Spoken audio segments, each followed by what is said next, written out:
சிறகடிக்க ஆசை இன்றைக்கி எபிசோடில் பார்த்திங்க அப்படின்னா முத்து, மீனா, மனோஜ், ரோகிணி, ரவி, ஸ்ருதி இவங்க எல்லாருமே வந்து ஒரு போட்டியில் வந்து கலந்துக்கிறாங்க.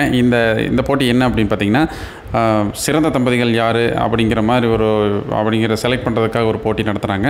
அந்த போட்டியில் வந்து இவங்க 3 பேருமே வந்து 3 கப்புள்ஸுமே வந்து கலந்துக்கிறாங்க. அதில் நிறைய கொஸ்டின்ஸ் கேட்குறாங்க, நிறைய விதமான கொஸ்டின்ஸ் கேட்குறாங்க. இதில் யார் வின் பண்ணி வந்து வரப்போகிறாங்க அப்படிங்கிறது வந்து ஒரு பெரிய எதிர்பார்ப்பாக இருக்குது.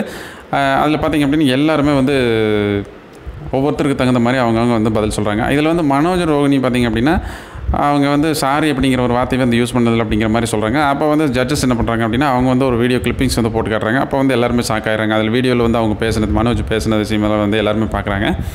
அதுக்கப்புறமா பார்த்திங்க அப்படின்னா ஃபைனல் ரவுண்டில் வந்து ஒரு கொஸ்டின் கேட்குறாங்க. அதுக்கு வந்து பிரேக் எடுத்துகிட்டு எல்லாருமே வந்து யோசிச்சு டிஸ்கஸ் பண்ணிட்டு வந்து பதில் சொல்லலாம் அப்படிங்கிற மாதிரி சொல்லியிருக்காங்க. அந்த இடத்துல வந்து எல்லாருமே தனித்தனியாக வந்து போய் தனியாக பேசுகிறாங்க, எப்படி சொல்லலாம் அப்படிங்கிற மாதிரி வந்து யோசிச்சு சொல்லிட்டு இருக்காங்க. முத்தும் மீனா வந்து பேசுகிறாங்க. என்ன பண்ணலாம் அப்படின்னு சொல்லி கேட்கும்போது வந்து முத்து வந்து ரொம்ப கேஷுவலாக சொல்கிறாரு, அந்த நேரத்தில் என்ன தோணுதோ அதை வந்து சொல்லிட்டு போயிட்டே இருக்க வேண்டியது அப்படிங்கிற மாதிரி வந்து ரொம்ப கேஷுவலாக வந்து அந்த பதில் சொல்கிறாரு. அதுக்கப்புறமா வந்து எல்லாருமே ஸ்டேஜுக்கு வந்துடுறாங்க. ஸ்டேஜுக்கு வந்துட்டு ஒவ்வொருத்தராக வந்து அவங்க கேட்குற கேள்விக்கு வந்து பதில் சொல்லிட்டு இருக்கிறாங்க. அப்போ வந்து முத்துக்குண்டான ஒரு டைம் வரும்போது வந்து பார்த்திங்க அப்படின்னா முத்து வந்து எல்லோரும் அசர்ற மாதிரி ஒரு பதில் சொல்லிடுறாரு. அதுக்கப்புறம் வந்து முத்து, மீனா தான் வின் பண்ண தான் அனுப்பி போகிறாங்க.